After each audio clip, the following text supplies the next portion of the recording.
මේ රැස්වීමේදී තව දෙයක් කියන්න ඕන. අපේ රටේ ජනාධිපතිවරයා මීට දවස් දෙකකට කලින් කිලිනොච්චියේ හිටියේ. විමල් රත්නායක අමාත්‍යවරයා යාපනයේ හිටියේ. නලින්ද ජයතිස්ස අමාත්‍යවරයා කොහෙද?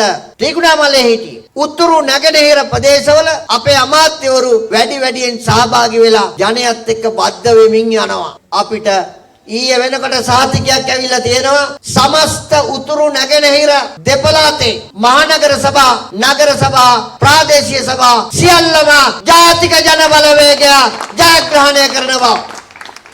ඔයිට වඩා මොනවද? එහෙනම් අපිට දමිළ ජනතාව ඉන්න උතුරෙත් වැඩියෙන්ම දමිළ ජනතාව සිටින, නැගෙනහිර වැඩියෙන් මුස්ලිම් ජනතාව සිටින ප්‍රදේශවල සමස්ත බලය අපට ඇවිල්ලා තියෙනවා. ඒකත් එක්ක කොළඹ මහනගර සභාවේ අපි දන්නවා සිංහල ද්‍රවිඩ මුස්ලිම් බර්ග මැලේ ආගේ සම්මිශ්‍රණයක් තියෙන නගර සභාවක්. මේ වේදිකාව දිහා බලන්න. මේ වේදිකාවේ ආදර්ශය බලන්න. අපි කවුරුත් එකට සහෝදරාත්මකව ඉන්න වේදිකාවක්. මේම වේදිකාවක් නිර්මාණය කරන්න සජිත් ප්‍රේමදාසට පුළුවන්ද? මේම වේදිකාවක් නිර්මාණය කරන්න රනිල් වික්‍රමසිංහට පුළුවන්ද? එහෙම බැරි නම් අපි කියනවා බලාගනිල්ලා ජාතික ජන බලවේගයේ වේදිකාව.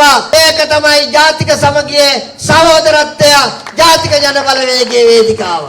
ඔන්න ආදර්ශය. මීට වඩා මොනවද? ඒක නිසා අපිට ප්‍රශ්නයක් නැහැ. මේ වේදිකාවේ මේ ඉන්නේ දැන් අපේක්ෂකයෝ 6 වෙනිදාට ඔක්කොම മന്ത്രിවරු. මන්ත්‍රීවරියෝ මේගොල්ලන්ට බලය දෙන්න. කිසි දෙයකට බය වෙන්න එපා.